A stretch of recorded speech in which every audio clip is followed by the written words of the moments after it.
everybody. Lovely to see so many of you joining us, and it gives me great pleasure to welcome all my IWC friends and the supporters of the Art and Design Group. It gives me great pleasure to welcome you to another one of our monthly events. This time it's via Zoom, but it will be interesting and informative and enjoyable nevertheless.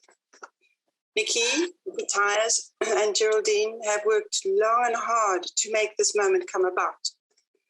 First in April last year, and then again more recently, the plan was for us to visit in person the beautiful homes that Nicky's going to show us today. Each time, COVID restrictions botched their plans and the visit had to be cancelled. We're therefore grateful to Nicky for putting together a recording of what she had planned to show us personally. Believe you me, if you have an interest in heritage homes, enjoy their charm and ambiance, you're in for a treat this morning. Unfortunately, Geraldine is not with us today, hence I'm stepping into her shoes to introduce you to Nicky. Nicky joined the IWC as a member a few months ago and came along on our art and design walkabout in Stellenbosch recently. I noticed her great interest in the historical homes that we passed and her curiosity in all the artworks that we were introduced to that morning. Knowing her to be an interior designer, I was sure that she was drawing inspiration from everything she saw. Nicky is the owner and visionary of Lion and Tyers Design Consultants. She's well known for her art and for her design work, and has been practicing for the last 30 years in Cape Town, throughout Africa, and abroad. She designs new homes, designs layouts for new renovations, and attends to design and decor for both residential and commercial projects. For her, landscaping, lighting, kitchens, and joinery components are most important. She says that she loves telling stories in her design work, and she feels that the world needs more storytellers, dreamers, and change makers. During lockdown, Nicky has realized how everyone's home is their sanctuary, that a home is a reflection of who you are, and it therefore needs to reflect all the members of the family, and that it should be a happy space. This focus on the functionality of the home comes through in the beautiful houses she will be showing us today. Yet every renovation of this kind must be mindful of the fact that heritage rules need to be adhered to, and most importantly, that as custodians of these gracious homes, any renovation done must serve to preserve and protect the integrity and the historical elements of the building. So ladies, please sit back, relax, and enjoy this fascinating tour that we are taking with Nicky in and around Cape Town. Nicky, I'll now hand over to you.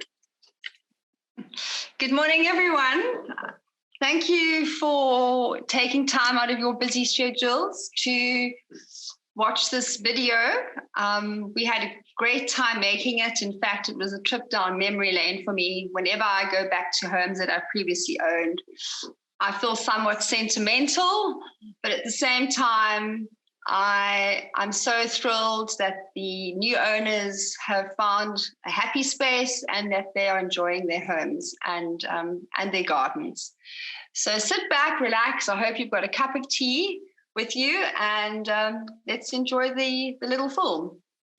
Thank you so much, Marianne, for the introduction. It was lovely.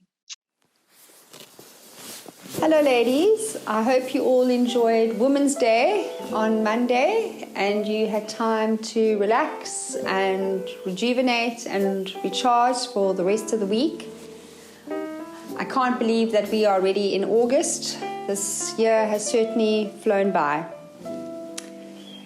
Today we're going to go through the trials and the tribulations of purchasing, renovating and restoring heritage homes in the Western Cape. And I think the most important thing is to find out whether spending money on or investing money in these properties is a good idea. Is it financially viable? And I've had quite a lot of experience over the past 30 years. I've just selected 3 of my favorite projects that I've done in the last, I suppose, 12 years. And I'm going to walk you through 3 properties. The one is in Constantia, Brommersvlei Road, opposite the Sellers Hohenhort. The other is in Wynberg Upper, opposite Wynberg Boys High rugby fields. And the third is in gardens, sort of bordering gardens and Oranjezit. And each of these properties had its unique challenges. However, the positive that arose was that at the end of the day, it was worth the pain. And the values held their value. And even though my clients took it to the next level, and you will see the house in Constantia was a typical Cape Dutch home, or I would say rather a revival Cape Dutch style, the new owners took it to another level. And this is the thing about a heritage home. If it is on a large piece of land, you are able to add additions, new buildings, etc., as long as it's sensitively handled and heritage approves. Before visiting these homes, I popped in to see 2 of my friends. They're both architects. One lady, Tamar, she works with, originally worked with Western Heritage in Wynberg, and Simon McCulloch is an architect. He works from his studio in Constantia, and both of them have had an incredible amount of experience with heritage applications, with the heritage protection overlay zones, with heritage and conservation. And I had interviewed both of them just to run through the pros and the cons of purchasing and renovating and refurbishing heritage homes. And we'll just add in a few clips from both of them. Tamar, as I said, is an architect, but she so loved heritage properties, but not only heritage properties, heritage areas that are protected, about the people that live in them, the sense of community, and also obviously very interested in the displacement of people from areas that they grew up in. So she stopped practicing architecture and decided to join Western Cape Heritage, and however now she's more recently been working in the city, and she obviously handles different projects now, but it's more city related as opposed to getting out into the Cape winelands and the farms. But the archaeological findings are also truly most exciting and rewarding, and this is another area that she's completely fascinated with. So we'll just take clips from both of the little interviews that I did with them. They were both informal. We just sat outside in the garden, had a cup of tea, and just chatted about the way to navigate through the maze of tackling a heritage property.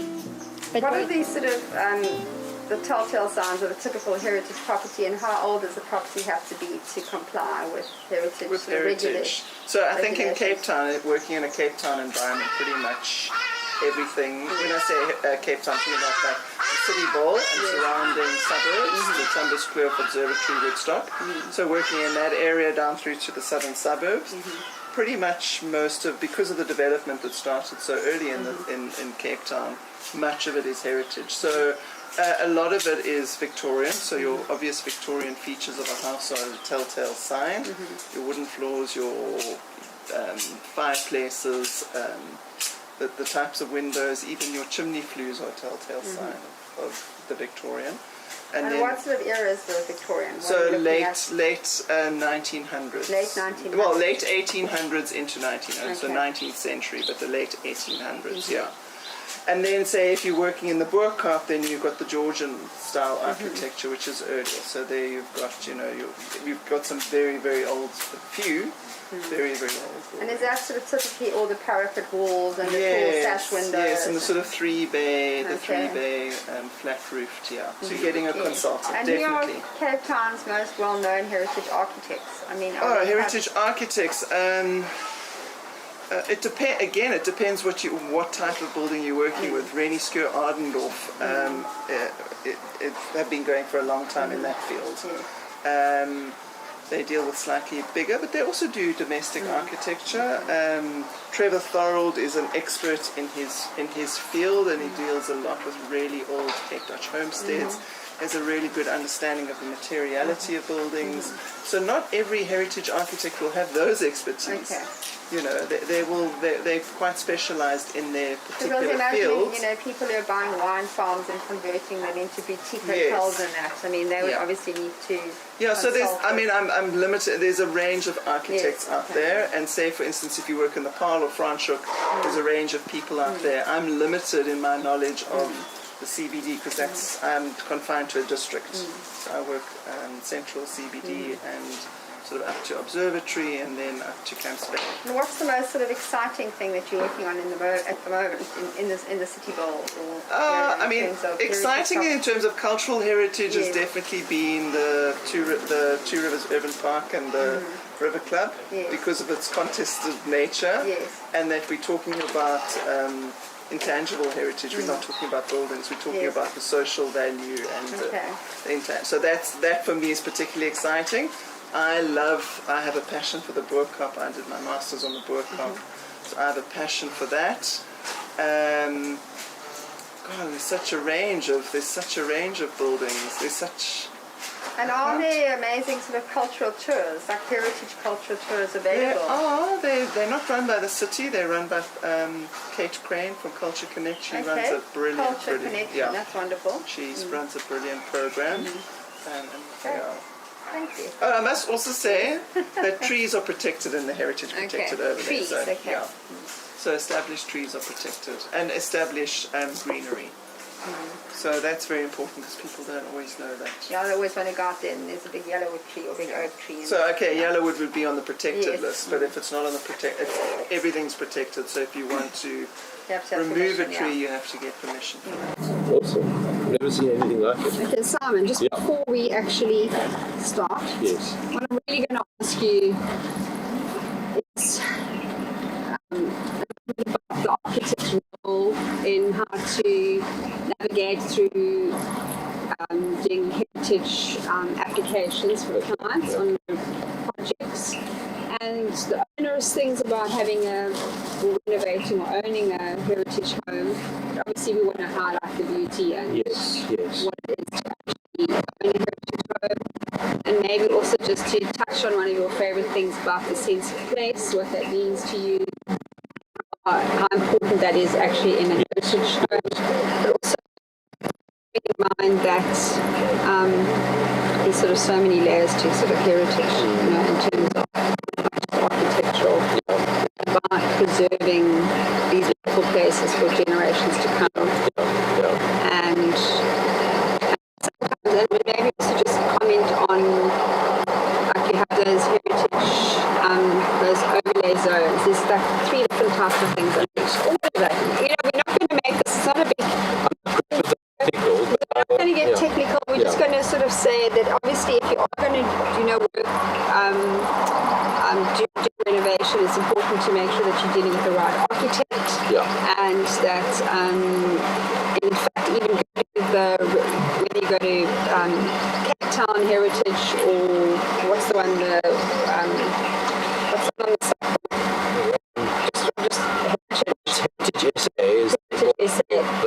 But maybe even just pop into one of the local ones and just chat about what you want to do up front. Maybe just go and chat to them even before you buy a property, just so you know. But I wouldn't recommend that because you could what I would recommend is you talk to an architect. So So I think the whole thing is just to guide. The very short-sighted property owners who decided to take a massive leap and buy a heritage property, and you understand how old the building needs to be. Is it 50 or 60 years? I think it's between 50 and 60. Okay. I'm not sure the exact thing, but it was 50, but I think it might have moved to 60. And I think also people have this misconception that you have to just maintain the facade of a property, and it doesn't matter what you do from behind the facade, but obviously there's a whole different story. I think that's part of the iterative process. That's part of the process of engaging and kind of what you want to find is you want to find where the value lies from a heritage point of view in the property. So some properties it might be the facade, for others it might be the sort of combi tiled floor in the basement. Every property has its own. It's all about layering. There's all this layering in the history of use and of activity, which is what gives a property it's interesting. It's charm. Exactly. I think people also want to experience what it was like to live during that time. Yeah. And if you refer to the Seven Gorillas property, in fact, that's a massive ballroom. Yes. Fantastic property they must have had there, and the cocktails they had on the balcony looking over to False Bay, which you obviously can see from the upstairs. If you think about the Village Road, that was when you bought it. Yes. It had a great deal of heritage to it, Yes. but it also had a great deal of cut.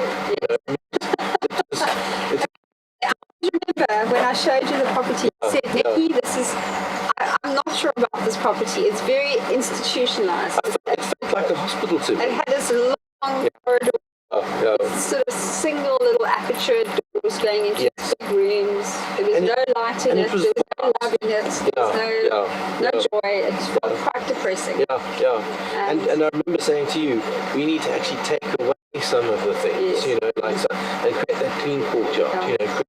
Go back to the original, to some degree, the original shape, without all the bits and pieces. I think this is what happens with properties.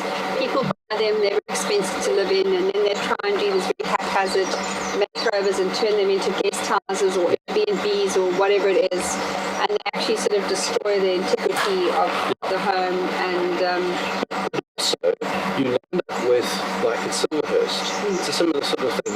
You land up with a Cape Dutch house, a historic Cape Dutch house, which has been added to and added to and added to, and a lot of the additions were historic in their own right. So these are these layers that you're referring to. But then you land up with something that hasn't been damp-proofed properly.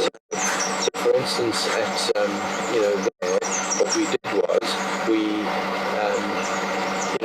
the 1920s when it had been built on, we actually built the walls weren't damp. They weren't cavity walls. They were old, stone and some brick walls. So what we did was we built a dry skin on the inside, so that with the drainage cavity around, so any water that got in could actually be expelled out. And when you're talking about materials, they often talk about sort of heritage, and they look at architects that sort of specialize in materiality. What do they mean by that? Sort of traditional building, or the type of blocks or bricks or mortar or lime washing. What does it mean when they sort of refer to that? Is that just a new I don't particularly know, but I think the materiality, I suppose, is about materials. And it's about what with a new build, it's about using materials that you go into their source from. It is your supply. Most of the cement, the cheapest cement in South Africa comes from China. You can have beautiful antique pieces, lovely family pieces, anything that creates a sense of nostalgia, and you can create that space. A sense of surprise and discovery. Because that's what the heritage is about as well. It's about surprise and discovery. In a new house, if you build a big block with nothing to sort of give you a sense of hierarchy of space, space or texture, it can just be a block, you know. But if you I like to create buildings around courtyards, you know, so you have a sense of a journey that you follow through the spaces. So the build, you don't. More contrived when you create a space like that. With the older houses, they often were built in like an H shape or U shape, and you really have these beautiful spaces that you can use. The first house we're going to talk about today is a Cape Dutch revival style home in Constantia, situated at number 90 Brommersflare Road, and it's directly opposite the Sellers Hohenhort Hotel. This property is situated below the road, and the garden has almost, I think, about 15 or perhaps 17 magnificent old oak trees.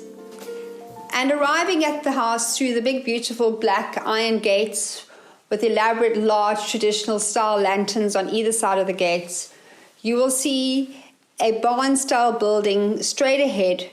And this was one of the additions carried out for the new owners after I did extensive renovations when I lived there.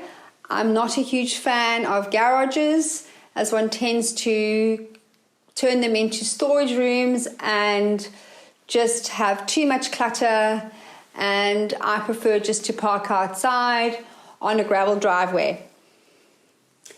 The beauty of this property is that because of its sheer land size, this property we were able to divide it up into a number of different courtyards. So on entering through the gate, you'll have the forecourt, which is where the garages are, with these beautiful big barn-style doors. You will see later when we walk through the house that when the middle door is open, it looks straight through to a contemporary big glass door that will lead you out on this lovely access to a newly planted olive grove, and we source beautiful established olives from a nursery in Somerset West. Then once we move from the driveway to the right, we go through a lovely pair of old columns, and this takes us into the center courtyard. And on our left, you will see that there is a building which was never there before. It was created as a connector between the existing house and the new barn-style garages. However, above these garages, in the roof space, we created an apartment, and this has lovely gable details that also match the main house. The connector has been utilized as a gym for the clients, and we've also incorporated a small laundry and a sauna room, as they love to exercise at home. And once again, with COVID, having a home gym has always been an absolute luxury, and we all know how important our health is. So pushing some weights or hopping on your treadmill is a sheer way of feeling positive and energized and staying healthy. When we move through to the next courtyard, you'll see that straight ahead there's a beautiful big round planter that's been clad with hand sort of hewn stone, granite stone. And when I renovated the house, there was a beautiful big palm tree in the center courtyard. However, this died for some unknown reason, and the tree was replaced with the beautiful Pride of India. We planted lots of lovely wild rosemary around this planter, which cascades down the side. And as we all know, rosemary is a really good plant to plant near your front door or at the entrance to your property, as it wards off negativity and undesirable elements. Looking at the property, you will see that these courtyards are very formalized, and that is the whole thing about Cape Dutch architecture. There was always the use of courtyards were always very, very important.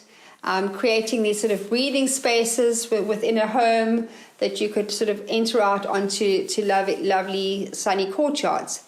In fact, the original house would have been a rectangular house, and then adjacent to that they would have added on wings. So you started with a T-shaped house, then you could end up with a U-shaped house, and it progressed to an H-shaped house, which is quite a common design of Cape Dutch homes. And in this instance, there was another barn which was parallel to the H-shaped house, which I then connected to the H. So in effect, we've actually got an H and a T, and then another connector, and then the barn-style garages. So this is quite an extensive property, and it has been renovated over a number of years to create or to provide the current family with all the desirable spaces, garages, guest accommodation, etc. That is the thing about 21st century modern families. It's always wonderful to be able to have your family stay at home, have work from home spaces, have gyms, have guest accommodation. And if you have the land, then you are able to expand. And this is a thing about heritage homes. They often are built on larger properties. And this is definitely an added value, or perceived added value, when you are considering purchasing a heritage home. This house, as I've discussed, is beautiful H-shape, the original H-shape. And as we walk towards the front door, you'll see this is a lovely, solid teak front door, really, really heavy door with a beautiful arched fan light letting in lovely light to the into the entrance.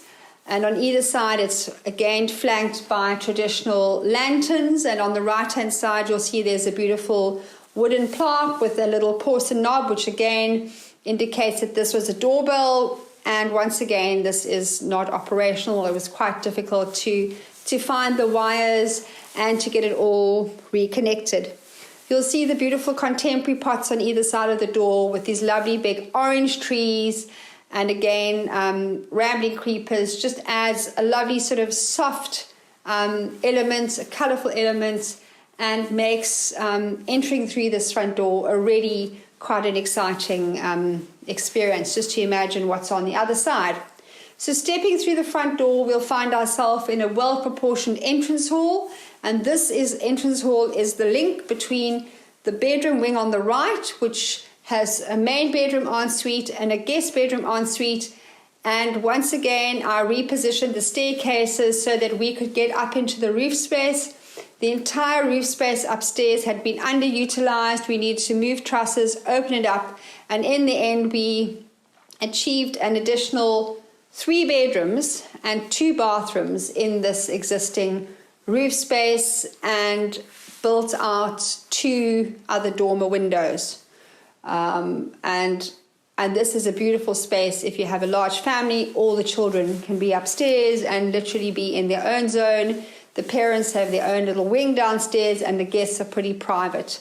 Even the wing on the right has another little central courtyard. So again, courtyards are fabulous when you're needing to have ventilation in bathrooms. So the main bedroom dressing room has a window onto the courtyard, and the guest bedroom ensuite also has a window onto the courtyard for sunlight and ventilation. And also courtyards are always beautiful vistas where you can always add in a magnificent sculpture, again a big pot with a huge big lemon tree, an olive tree, or whatever your favorite plant is. Even sometimes just a whole big bunch of, well, I shouldn't say a bunch, lovely selection of smaller pots can also always look very pretty and welcoming. And little courtyards always add a little place that you can go to, a quiet little place where you can meditate. Adding water features to these areas is always a wonderful extra as well. To the left of the entrance hall, you will find the really grand, oversized living room with a traditional fireplace, huge fireplace, which we had to renovate. And we didn't really renovate it. We just added a more compact closed glass door fireplace in there that we could heat up, so we'd be able to generate a lot of heat for that volume of space. This room has two beautiful big doors with magnificent gable-shaped, Dutch-shaped fan lights. All the doors have beveled glass panes in. They originally had beautiful brass handles, but we couldn't match up lock bodies to work with them, so we had to change some of the ironmongery. Sadly, this does happen sometimes. And the rest of the windows are traditional sliding sashes.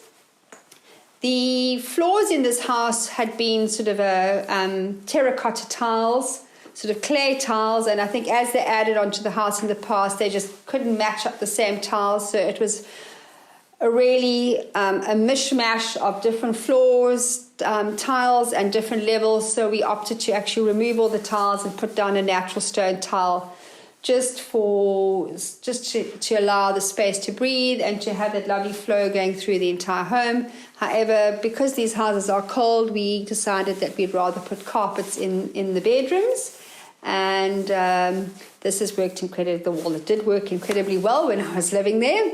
And also the bedrooms have the sash windows. They have big shutters that you can close outside, and these lovely thick walls keep these houses lovely and cool in the summer, but sadly in the winter you sometimes do have to walk around with your beanie on or your gloves. But this is one of the joys of living in a heritage home with vast ceilings, lots of windows and doors. But the pros definitely outweigh the cons.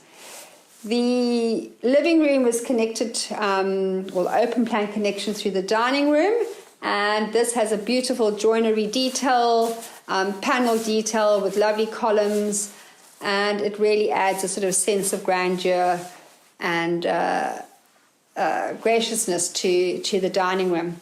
The dining room also has 3 big sash windows and had those lovely fan light windows that you can open, pull on ropes, and the top windows sort of open up inwards, and great way to allow fresh air to come through the house and not to worry about having to have burglar bars or any of those things, because these top fan light windows are a great way to keep fresh air in your home.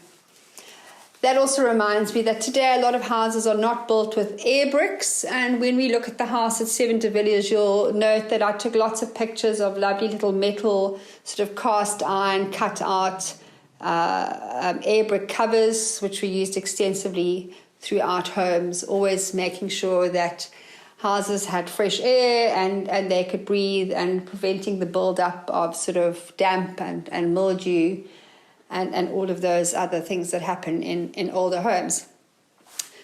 The next part of the house was connected to the barn, and that comprises of a kitchen, a living room opening onto a living room, and we enclosed a central courtyard and made that the eating or the dining part of the kitchen. And then we connected to the next barn, and that we led a staircase up into the roof space and created an additional bedroom ensuite there. And below that barn, which was the original garage, became a lovely work from home office, and a separate scullery was attached to the other side of that study. The beauty of this house is the way that it's been positioned closer to the road, which allows an expansive feeling, that big sky feeling when you step out onto the terrace. So we're going to go back into the entrance hall and walk out into this courtyard. This space just is truly remarkable. It's a place where you could have alfresco dining. You can put 4 big dining room tables together. You can have an intimate dinner party under the pergola, which has this beautiful rambling wisteria. And we place fairy lights into this, so it's pretty magical outside. And to the left and to the right, the main bedroom ensuite also opens onto this raised veranda, and the family room also opens out onto this raised veranda. So wherever you are in this house, you have that lovely inside-outside connection. It's so important to bring in all the lights and in all the greenery, because looking out into a garden when the wind's blowing and watching the trees blowing in the wind, or just hearing the rustling of the trees, or watching the rain come down, or whatever it is, it's just so beautiful to have those large sort of glass expanses and allowing you to be connected to nature. It's always so very grounding and incredibly meditational and very healing too. The thing about Cape Dutch architecture is that there's a very purist form which originated in Amsterdam, and that most of that was all about facades, very bold, very strong facades. The gable was the most important feature, and obviously really beautiful feature front doors, fan lights, and the typical symmetry of sash windows on the left and the right. And in fact, in 1893, Cecil John Rhodes purchased the farm Courtyard, also known as Big Barn, and he asked the architect Sir Herbert Baker to assist him in redesigning the manor house at Courtyard. And Sir Herbert Baker looked for a Cape vernacular style that he could draw influence from, because he loved the whole concept of Cape Dutch buildings. And in reality, what he really did is he just he created an English manor house and gave it a Cape Dutch twist by adding these beautiful gables. And this ultimately led to the Cape Dutch revival style. So I would say House Brommersvlei is pretty much a Cape Dutch revival style home. It doesn't have the ornate, curvy, scrolly shaped vernacular in terms of the gables. It's much more minimal and clipped. And this was also seen on many farms, Cape Dutch homes in rural areas. They were not as ostentatious. In fact, homes were a lot more simple, a lot more functional. A lot of emphasis was put onto the careful selection of materials, the lime wash, the clumpy bricks, the thatch, the yellowwood or poplar beams that were used, the mud floors, everything about those homes was pretty much a culmination of all of these beautiful natural materials. And this created really authentic, functional spaces. It wasn't about being pretentious or gracious. It was about being practical. And also, the thing about these homes is that they often were positioned in such prime locations that why would a home want to compete with a beautiful, majestic mountain holding it from behind, or the agricultural lands or vineyards surrounding it? So Cape Dutch architecture is incredibly pure, and it's a very easy way of taking a modern home and just adding a few gables, a few details, and creating character and charm, but still being a home that can easily be lived in and be functional and practical and easy to maintain. The beauty of this property, I'm just going to go back to that, sorry I diverted a bit, was just how it relates to the rest of the land, the house, how it relates, this connection. And the thing about these homes, that there is a lot of symmetry, there are a lot of strong axes, there are a lot of parallels. These houses were often built on slopes. That meant that there was terracing. Do you just terrace your house so there's a gradual slope down to the lower level, or do you create lovely terrace stepped areas? And by doing so, this creates lovely rooms. So you come out of this property, you're on this raised stoop, you step down, there you are, suddenly you arrive on this beautiful manicured lawn, and straight ahead you'll see this beautiful swimming pool. Again, we're stepping down to it. We're stepping down into another room, even though it's not enclosed by walls all around. When I lived there, I had small children, and the pool was tucked away behind a wall. We entered a beautiful gate, and you went into this secluded, calm room, garden room, and you were away from the world. But today people want to see their pools, they want to interact with them, and they want to sort of enjoy those large expanses of tranquil water. So when you're standing down at the pool and you're looking back up at the house, once again you can see this very strong H shape. You can see the centralized gable. You can see how symmetry is in play, and balance and symmetry, how comforting it is to live in a house that has balance and has symmetry. The thing that always strikes me about this property is how perfectly all these garden rooms are interconnected. And when I had the home, I had this huge tennis court, which we obviously love to use. It's incredibly practical, but the new owners that came from Germany were just a husband and wife, and they arrived in South Africa with a cat, Billy, and Billy got the wing upstairs. Billy lived upstairs, and they wanted to just really enjoy the land and what the land had to offer. So I suggested we remove the tennis court and we plant an established olive grove that would give them a lovely space to go to, and actually add that agricultural element. We could have put down a little boutique vineyard, but we decided to go with an olive grove.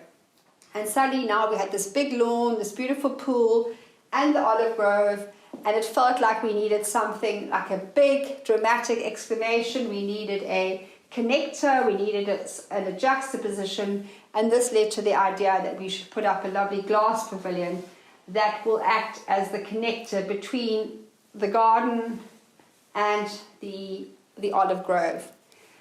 This pavilion is a beautiful area to entertain. It's where they have most of their lunches. They step out there in the morning and they enjoy a cappuccino or espresso on the terrace. At the end of the glass pavilion is a magnificent, massive water feature. It took me quite a while to find the right people to build this and design the system. The water just sort of comes out, glides down, trickles down gently down the stone-clad wall, and is reticulated and is used over and over again. We had to be very careful that the pumps used wouldn't be too noisy, as there are neighbours living on the properties behind, but we managed to achieve that successfully. And now it's a home to beautiful koi fish, and it also created another little garden room where we could have softer plants, things that are shade-loving, plants that live around water. And again, that becomes a focused little place to go to. Sit on the edge of the pond and enjoy the sound of the trickling water while being mesmerized by these magnificent koi fish ducking and diving between the water lilies and the water plants. The swimming pool on the right is a beautiful area. It has a really a strong Mediterranean feel. And I think that's what inspired this garden as well, is that to make this garden cape, obviously with the introduction of the olives and the wisteria and the classic Cape magnolia trees, but also to bring in things like wild rosemary and Westringia plants and all the greys and the greens, and make it a really robust Mediterranean garden. And a garden that changes with the season. We planted thousands of little miniature dwarf agapanthus in this garden, and it is always evolving, and there's always an element of surprise. And it is always filled with butterflies and bees and beautiful birds. This couple owns a lovely a cheetah sanctuary out in Paarl, which I did for them, and one day I'd love to be able to take you through there, just to come and experience how we sensitively renovated an old farmhouse and all the labour cottages into accommodation. This is really a very, very special place out in Paarl. Hence the cheetah sculpture that we have in the middle of the olive grove. As you see, we've used a lot of stainless steel sculptures in the garden, whether they be aluminium benches or the beautiful big chair in the courtyard of the living room, the big sort of sculpture at the end of the swimming pool. All these little details just create a sculpture garden, and this is just another wonderful way to tackle a garden.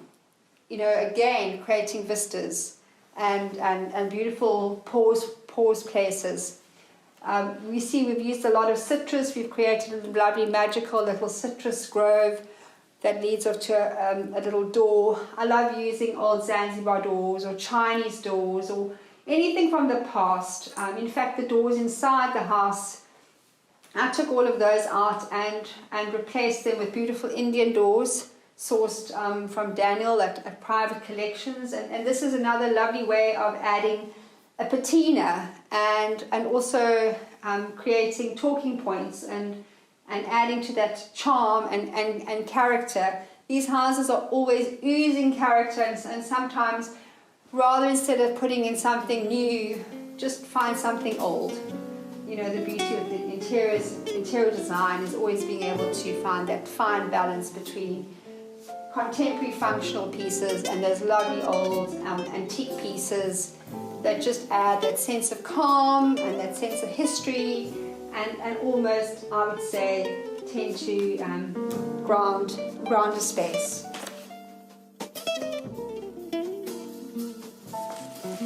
We are now arriving at House de Villiers, which I named Villa Africa. And this house is situated on the corner of Aletta Walk and de Villiers Road, Wynberg Upper, which is on the border of the heritage overlay of Wynberg Chelsea. When I first viewed the property for the first time, it was such an emotional experience. There was this beautiful home tucked behind an overgrown, rambling, wild English garden hidden from the street. The simple undulating gable with detailed plaster mouldings and arched veranda had incredible street appeal.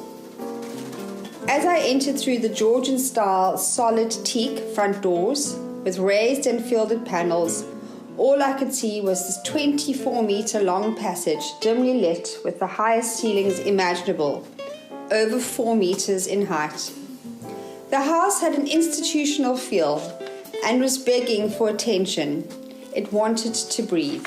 Typical of Victorian homes, this circa 1860 heritage home had the kitchen at the back of the home and all the bedrooms in the front, and the piece de resistance was the enormous ballroom leading onto a dining room at the rear end of the house. This room led out onto a veranda, a deep, beautiful veranda with large columns and a pergola and overgrown vines. And I could feel the cool breeze standing outside, imagining what the views would be like on this elevated property when the overgrown trees were trimmed back. Sadly, the rooms inside had been chopped up to allow for endless bedrooms, as it was run as a guest house for a while. The previous owners had been renting the house out, and the house was beautifully decorated, and this made me realize what a huge potential this house had. Prior to the guest house, it was run as the Portuguese consulate. We quickly decided to put in an offer, and with great excitement it was accepted. And I immediately consulted with 2 heritage consultants so that I could find out what the restrictions and regulations would be on the property. and they did a thorough walkthrough with me, pointing out all the beautiful Victorian features of this home. Firstly, the unusual facade. This undulating gable was really, really beautifully created. Definitely artisans did the beautiful plaster bands and mouldings. The slate on the roof was in good condition, and we were told that that would need to remain. The front door and all the sash windows and most of the other doors were all original, often with beveled glass or handmade glass. The only doors that we could remove were ones that had been added later on, when they were chopping up the house and making it up into different bedrooms. The Oregon floors were also in excellent condition. At the end of the passage, there was a marvelous stained glass ceiling light, and this also had to remain intact. We did have to do some repair work on the lead glass, though. In the dining room, there was a beautiful red brick fireplace, and this is definitely the type of fireplace that was used in the arts and crafts sort of architectural style. The other fireplaces were not original, and we were allowed to change those, as the rooms were so big and the heating in this house was going to be quite a challenge. We needed to put in larger fireplaces that would heat up the volume of space. Interesting enough, the house had a number of beautiful chimneys, and all intact with their simple little chimney pots. And later on, when I renovated the house for the people that bought it from us, and I built the pool pavilion, we had to replicate the same style chimneys, and we had to try and match up the chimney pots as close to the originals as possible. Typical of Victorian homes was that the kitchen was always put at the back of the house. And I felt that I needed to get the kitchen closer to the rest of the living spaces, and we ended up converting the outside staff quarters and storerooms into the kitchen. However, with this excellent guidance, I was able to make an informed decision as how to proceed with the drawings for my council application, and obviously this went through the Western Cape Heritage Department as well. On this recent walkthrough, you can see the extensive renovations that were taking place, not only the ones that I did, but the ones that the new owner did. He had a collection of sports cars, and he needed to add additional garages, staff quarters, and a pool pavilion. All of this was sensitively designed and implemented with heritage approval, of course. The arches and columns of the pool pavilion replicated the arches of the main house facade. We copied the plaster details, the coining work at the corners of the house, and put the same engraved block line patterns onto the wall, so that this would appear that these buildings had been here from the very beginning. Even the parapet wall of the garage has that same little scroll detail along the top, which looks really, really pretty on the front of the garages. This house has splendid large-scale terraces, rooms, courtyards, and vistas in every direction. I've fostered the inside-outside relationships throughout the home, always mindful of symmetry, balance, and the need for the warm sunlight to later into the house and fill the home with lots of fresh air and positive, happy vibes. Now that we have experienced and walked around the outside of the garden and seen the beautiful big bay window that's in the ballroom, and the hidden cellar around the side of the house, and again able to look up at one of the big chimneys, it's time to enter into this home, this beautiful home from another era. The step up to the front door, you'll notice the lovely polished red steps, which had been covered with or paved with red polished bricks in a lovely soldier pattern. The stoop itself had sort of a typical sort of dark oxblood red finish on the floor. The beautiful door has an original doorbell sort of on the right with a porcelain knob. This is often seen at many heritage properties, and unfortunately most of them are not in working order. And a lovely glass fan light above the door allows light to come into this entrance hall. The entrance hall alone is a vast room, sporting an oversized contemporary chandelier, which creates a wonderful juxtaposition to the traditional architecture. This room was originally panelled 3/4 of the way up the wall. However, sadly, we had to remove it as there was signs of damp coming through, and the panels were not that easy to repair and replace. As we move down the passage, you'll see the centre of the house is just filled with sunlight. And as the house was reconfigured, all these axes were opened up to allow the sunshine in.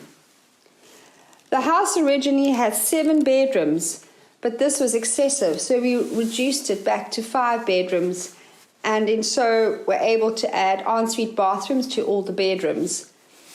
And once you move through the house, you'll notice on the left now where there was a bedroom and an ensuite that was converted and changed into a dining room, which now a gracious, elegant dining room which flows out onto the magnificent undercover veranda, allowing again for easy flow between living rooms and dining rooms. Most of the bedrooms, as I said, were renovated, repositioned, and in the end we created many more bathrooms, and this allows for sort of 21st sort of century modern family living. It's always great to have a guest bedroom en suite, and also to add in a guest loo for visitors. The dining room, the original dining room, became a bedroom, and the kitchen a family room. And the old staff quarters, as I mentioned, were accommodated into their new kitchen position. We also had to move the staircase up to the loft room, as this was now sitting in the middle of a new bathroom. And this was quite a challenge to get the right number of steps to get up to the next level. All in all, we managed to achieve this. The most beautiful part of this property is the protected courtyard that leads off the lounge and the family room. This is a sunny courtyard. It's opposite, facing the Wynberg boys rugby field. They're beautiful trees, and we found it to be such a little sun trap, a gorgeous place to have an afternoon cup of tea or just sit outside and relax and enjoy the birds in the trees. De Villiers house was a truly special experience for me. Living in that home was such a joy, and I was so happy that I was able to create a beautiful space, restore it to its former glory, and allow the new owners to appreciate all of its charms and its graciousness. And the fact that there's such a wonderful flow through the house, it makes entertaining incredibly accessible, and every person who has been into that home has found a happy place where they could sit down, read a book, or have an afternoon nap. Thank you for walking through 7 de Villiers with me. Next, we will be going on to a house that I did, also a Victorian house, that I did in the City Bowl. It borders on Gardens and Oranjezicht. This house was purchased by a friend of mine, and in fact many clients often ask me to come and view properties with them before they put in an offer to purchase, just so that they know what they can do and what they can't do, and whether they are interested in taking on such a challenge. This council application and heritage application wasn't without issues.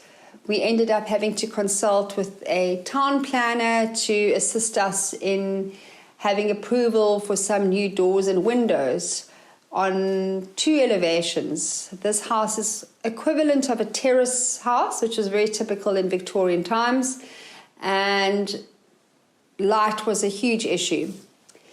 Once again, I opened up the interior, restored all the timber floors, added in big window door configurations to allow light to come in, changed the position of where the kitchen was, brought that forward in the house so it's again more accessible to the dining room and to the living room spaces. This house has typical Victorian features such as big, deep, beautiful bay windows with original sash windows.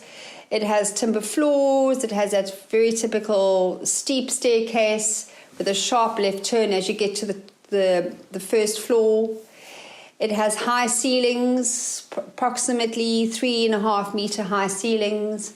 It also had a wonderful old fireplace in the kitchen, which was just an open hearth for burning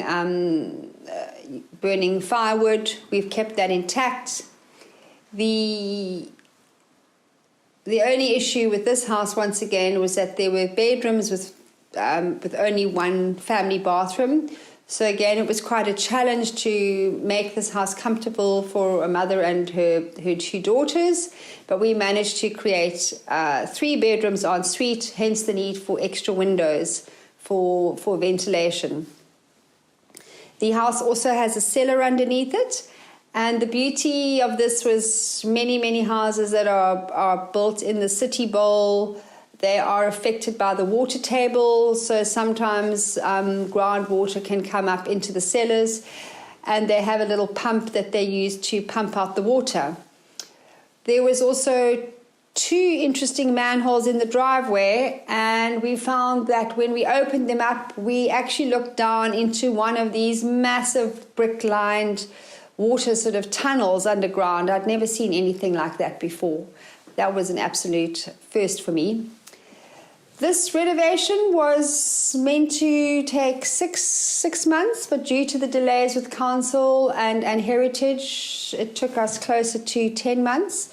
And that is the one thing when you are dealing with heritage properties, sometimes you do have to be prepared to meet with obstacles.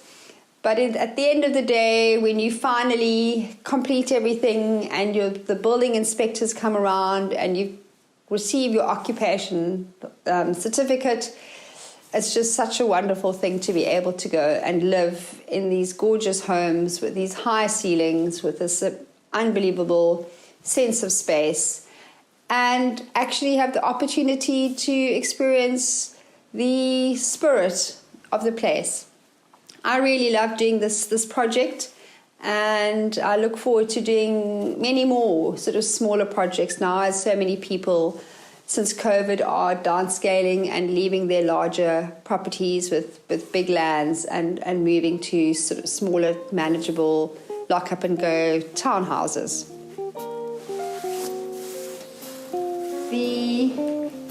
The value of taking on the renovation of a heritage home is incredibly rewarding. And as we know, Rome wasn't built in a day. And although many of these properties have good bones, it takes vision and an appetite for large-scale work. But the rewards are unimaginable.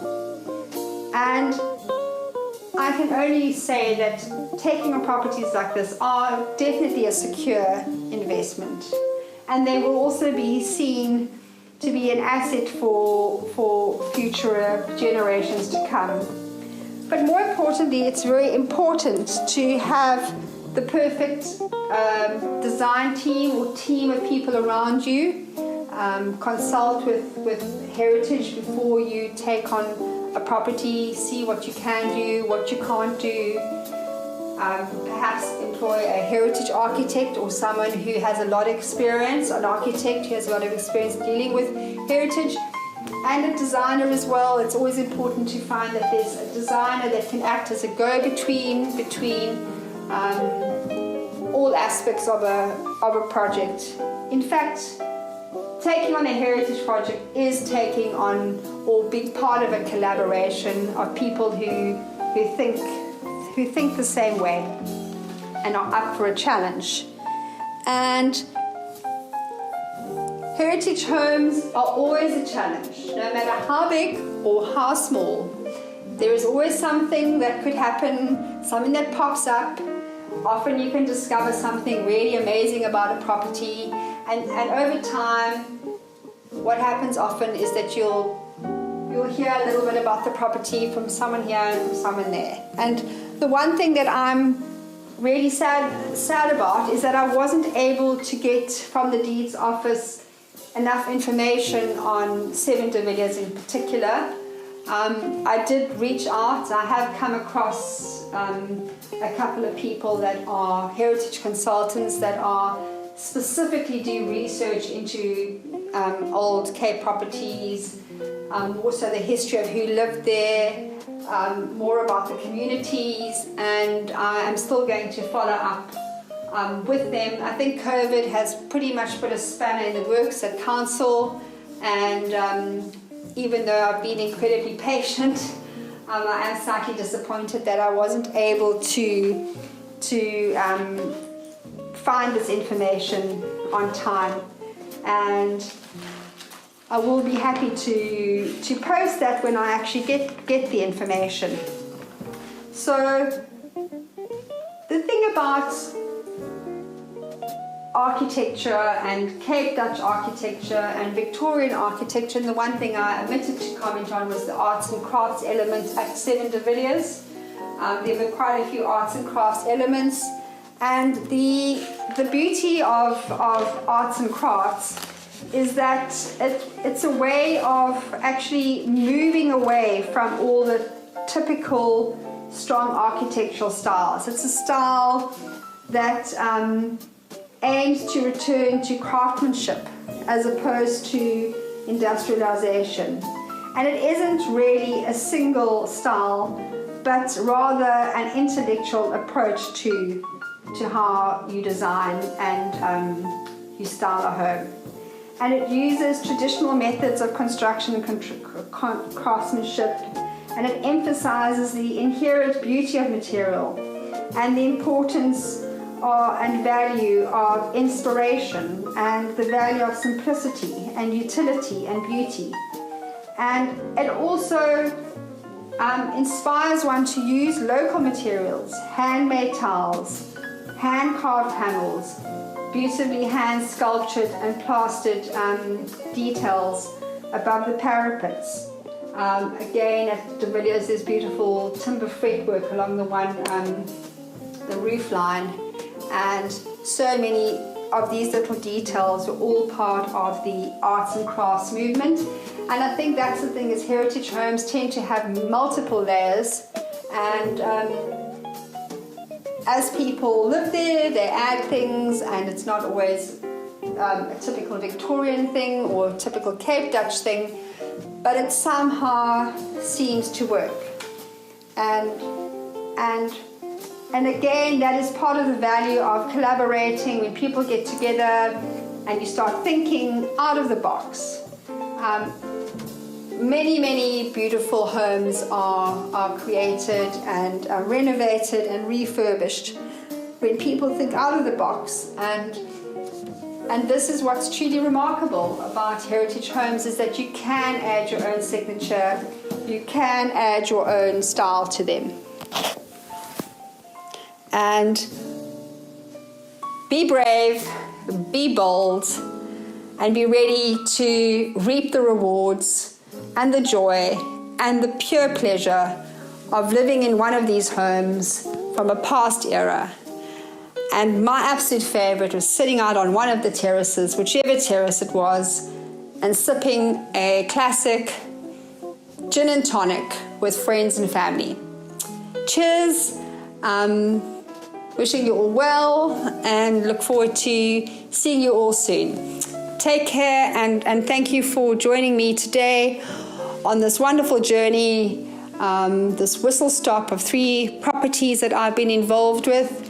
And it is fun, and it is simple, And whether you are renovating or doing simple changes to your current home, just remember that it's important to think out of the box. And as long as you do things really well and you are sensitive to your home and the environment and you have an authentic approach, you will always add value, add an investment value to your home.